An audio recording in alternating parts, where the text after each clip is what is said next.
Hey up guys, what's going on? And welcome back to York City, where today we can win the Premier League title with 6 games to spare.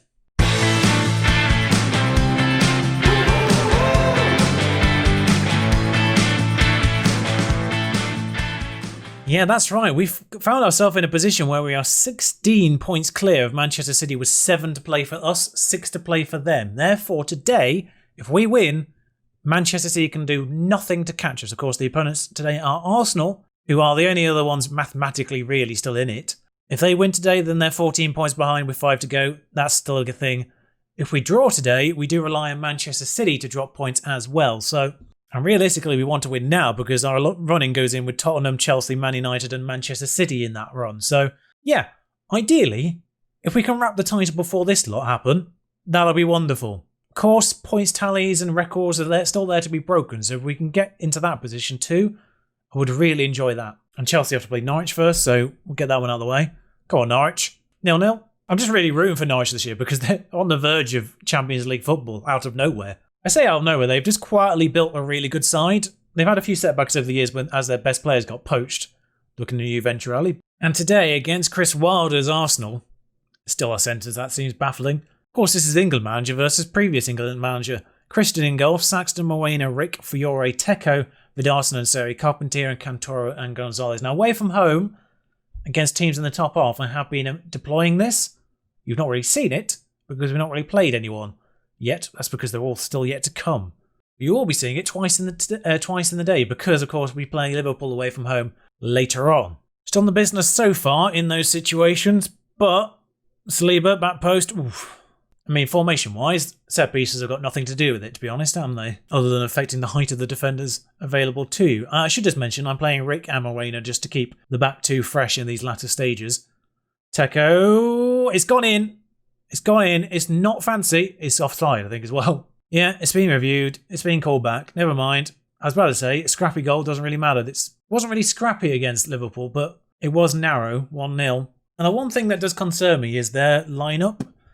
Obviously, Chris Wilder does like the 5. Never mind, we've scored. Tecco with the goal. His first of the season, time to get it. It's his first of the season, but is it his first full stop? I suspect he may have scored in some kind of lower league opposition situation. Lovely header though. Saxton's injured. That's possibly one of the worst bits of news possible there. Just going to check his history. Oh yeah, he's had a few over the years.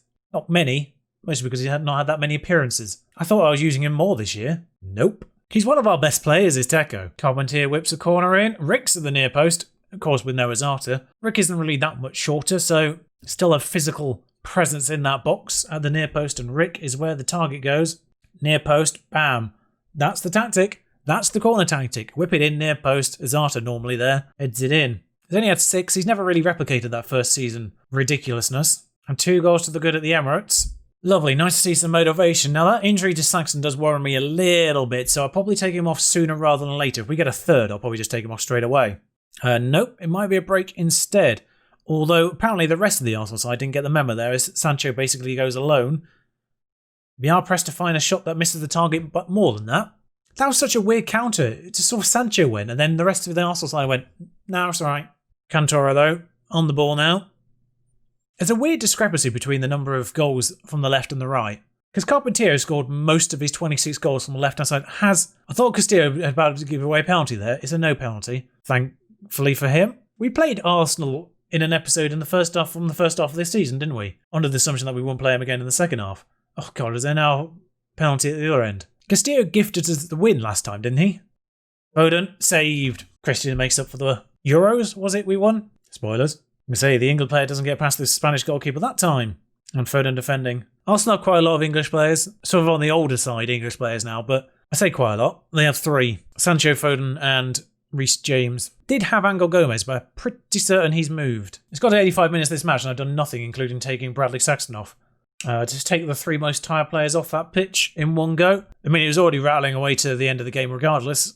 3 changes normally ensures that, so there we go. Oh, yeah, we should be celebrating. I've just noticed the player logo circle thing in the middle of the pitch in 2D, because everyone's obviously in the same spot on the pitch celebrating. Well, we went to the Emirates and got what we needed. I'll be brutally honest here. This last season, Premier League wise, been a bit anticlimactic. Like winning the title there was a very much sort of a, there we go, moment.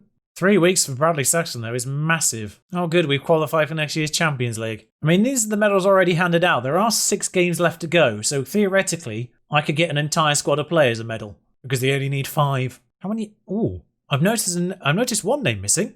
I might make sure that both Jamie Harvey and Washington get medals because I can't see him on this list right now. Funnily enough, Boyle's only made 5 as well. I need to take him out of the under-23s. He's too good. I've just told him I love it here and I never want to leave, knowing full well that I am going to leave at the end of the season. I mean, we are going to have a sliding door situation where I have a save I continue and a save I don't. So, technically not lying, I suppose. This is why I know. Fine. I was trying to work out, he said York did the double, and I was trying to work out what the other trophy was. Super Cup, that's what it was, because I knew we lost the Community Shield and the Carabao Cup, both to Man City, both in extra time or later. I mean, strictly speaking, apart from Everton, nobody's beaten us in 90 minutes. Apart from PSG as well, I think. Yeah, PSG did it. Manchester City did win, so winning was necessary. I mean, I expected them to beat Watford. And Liverpool lose to Huddersfield. That's huge as well, because they're in that same section. Sheffield United yet to play. It could be 3 points between Sheffield United and 12th, and Huddersfield in 9th. And they're only 3 points behind Everton themselves and 5 off Chelsea. 7th is looking a little bit tricky for those guys chasing it, but I mean, straight speaking, Leeds haven't played. Leeds and Chelsea are the same number of games played, so... Oh, by the way, I called the last episode the last derby. It might not be, because Leeds play Tottenham in the other FA Cup semi-final, so there could be an FA Cup derby, but it'll be at Wembley, so is it a true derby if it's not in Yorkshire? Now, irritatingly, Washington has been played in the under-23s at left-back. He's a centre-back. Like, he's thoroughly a centre-back, but he now has perfect naturality at left-back, even though he is a right-footed centre-back. I wish that, I'd rather he played him at right back. If he played him at right back, I wouldn't mind. Leeds beat Sheffield United. So I think Sheffield United out of the running. Manchester United beat Everton, though, which keeps the rest of them hopes up, I guess.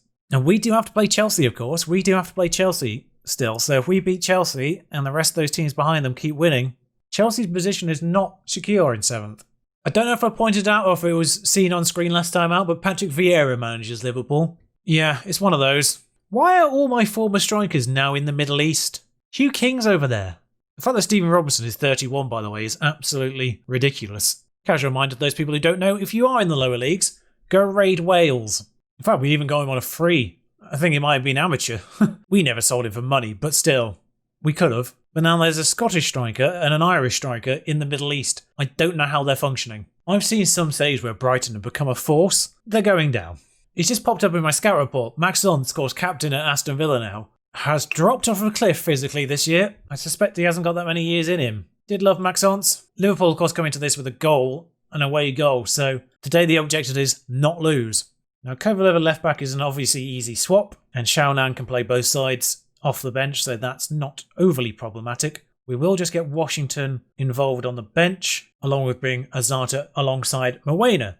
Otherwise, I don't really see much need to change anything else. So yeah, the lineup would be exactly the same, just Azata in for Moena in the first 11, and we'll stick the goalkeeper on the bench in case of emergency. Do you know what the biggest, weirdest thing is from this year? That Vidal's not kicked off, that he's not playing. He did kick off, of course, and you did see the moment when he unkicked off. I still do not understand that one. I've never seen it ever happen. Just a player change their mind of their own accord. But yeah, it's really weird. He's barely played. That looks like a strong lineup. Just to answer a silent question for Eagle Eye viewers, the E. Garcia on Liverpool's bench is not Eric Garcia, not the Manchester City youngster. F. de Jong is who you think it is. 20 minutes have gone. We've had all of this match apparently, as Vidarson intercepts that throw in. Gonzalez rounds number 4 and finds space to well saved by Dibazi. A 0-0, whilst not thrilling, is acceptable. Resulting corners whipped in as Arta's near post. The idea was there, the finish was not. But once again, it's all York. I don't know what's happened to Liverpool. I really do not know what's happened to Liverpool.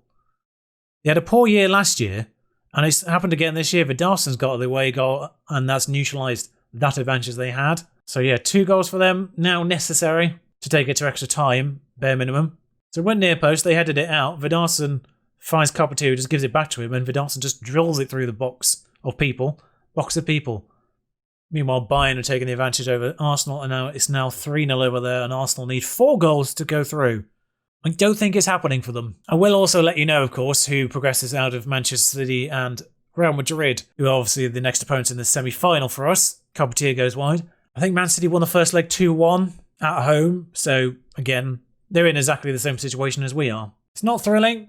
It's not particularly rife with highlights, I don't think, so far. It's a penalty, perhaps. There's a hand involved, and Kai Havertz has handled it, apparently. Liverpool still without a shot. Gonzalez misses.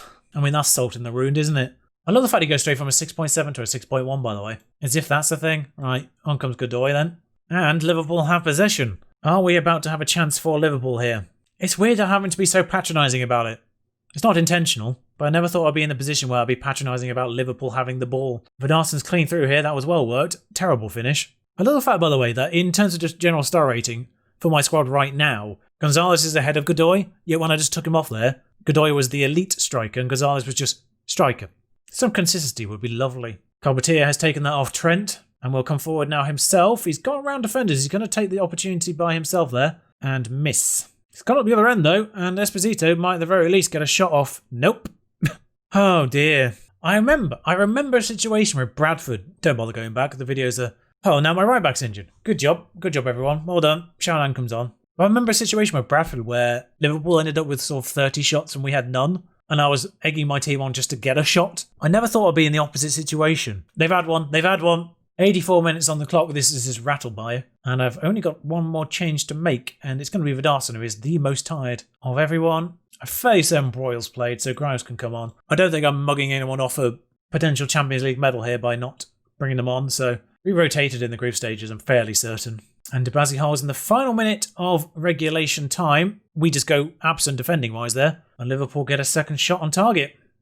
It even goes down as a half chance. I'm being so patronising. It's unintentional. I have no idea what's happened to Liverpool. None. And for the second time this year, we come away at Anfield with 3 points and a 1-0 scoreline.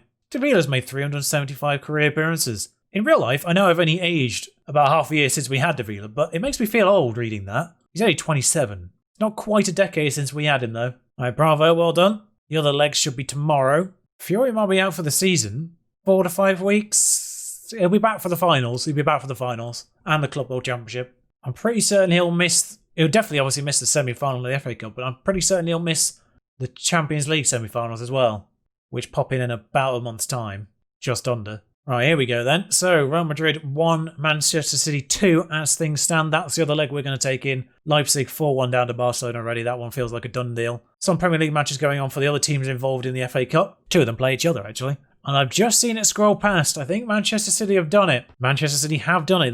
They've gone in with my mentality of not losing. Leipzig actually win on the night. 2 goals within the first half an hour probably had Barcelona a little rattled there. So that poor Chelsea match has been moved again. We were supposed to play Chelsea where Wrexham was. I'm pretty certain it was the match directly before Leeds. It's now the second to last match. It's been moved about 4 times.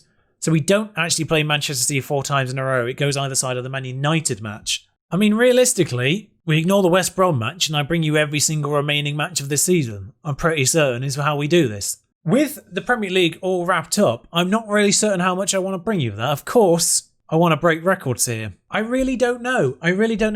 FA Cup semi-final? Yeah, I'm honestly not sure what I want to do here. So whatever does happen, I'll see you for that next time. Until then, thank you for watching. Ta-ra.